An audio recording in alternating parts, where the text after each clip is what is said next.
find yourself overworked, stressed out, exhausted, like you can't catch a break? Well, stay tuned because this video today, I'm going to give you tips not often discussed when it comes to reducing stress so that way you can reduce your inflammation.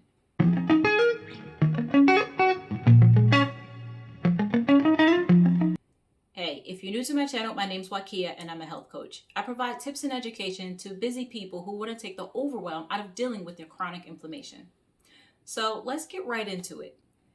Let's get into a little bit quickly of a definition of what the relation of stress and inflammation. So stress plays a major role in causing inflammation. Now, some people are starting to just really understand that, but it's something that is very well known.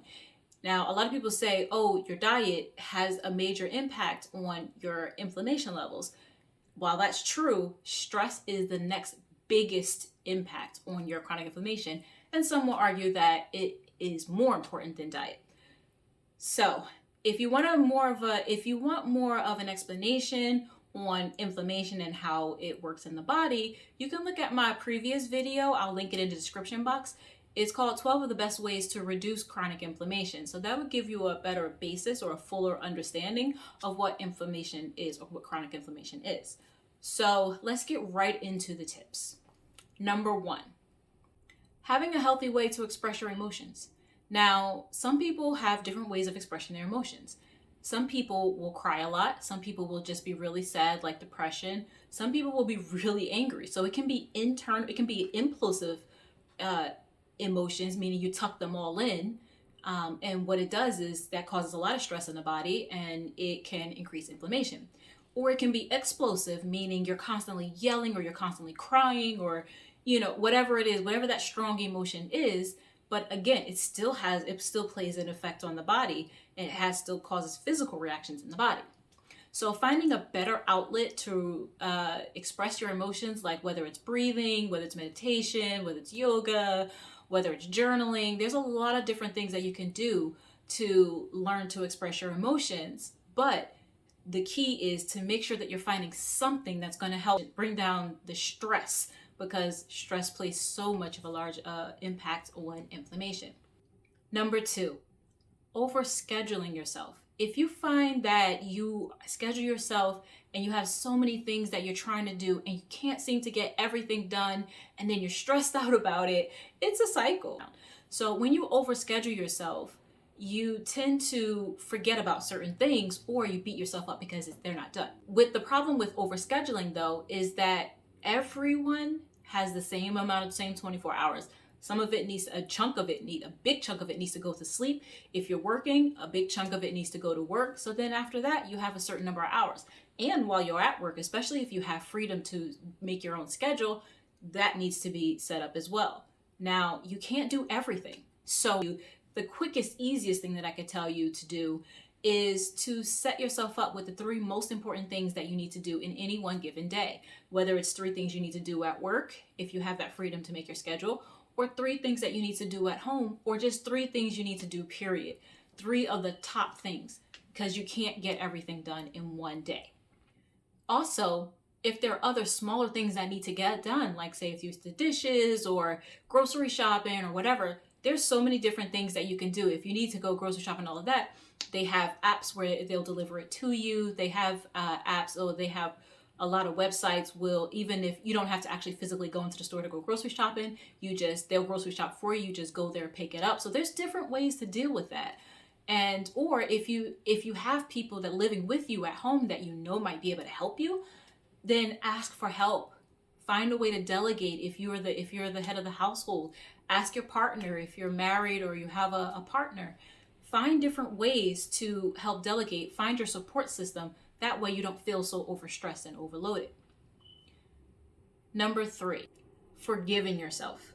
Forgive yourself for what you weren't able to get done, especially if you're dealing with a lot of chronic inflammation. You have issues moving around, or you just have you don't have a lot of energy while you're working on getting healthier from inflammation and from your chronic illness. Learn how to forgive yourself for what you can't get done. I can't say that enough because we are our worst critics. We beat ourselves down when we have something that we don't get done. And I'm guilty. I have been guilty of it. And when I notice it, I know how to pull myself from that. I know how to forgive myself for what I can't get done, because you only have a certain amount of energy and a certain number of things that you can get done, which is why I say, back to number 2, with overscheduling, make sure you're doing the 3 most important things that you need to get done in any given day. If you get that done, the rest of it is not as important. But forgiving yourself for what you can't get done is going to help reduce that stress, again, to reduce the inflammation.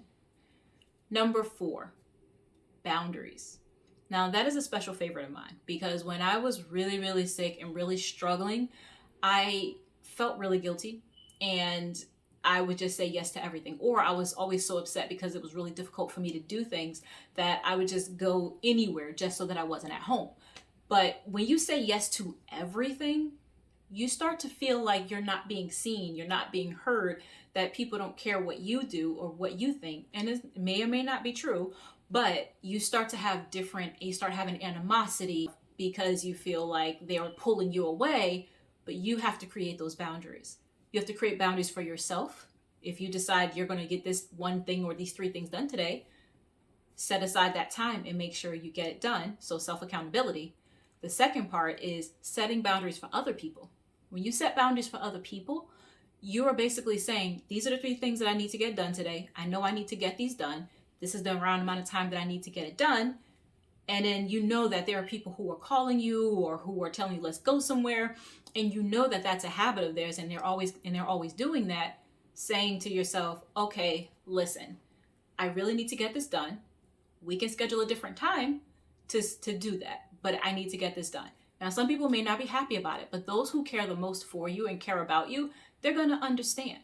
But if you don't set those boundaries, no one else will, and they'll think it's a free-for-all, that they can call you or that you'll say yes, and that you'll just drop everything for them. Number 5, self-care, me time, whatever you want to call it. Now, I know it's a buzzword and some people hate it because it's a buzzword, but it's so important. If you are constantly running, you are going to burn yourself out. Especially if you're always busy, and especially if you're the main caretaker of the house, or especially if you're not feeling supported in what you're doing, you will burn out quickly.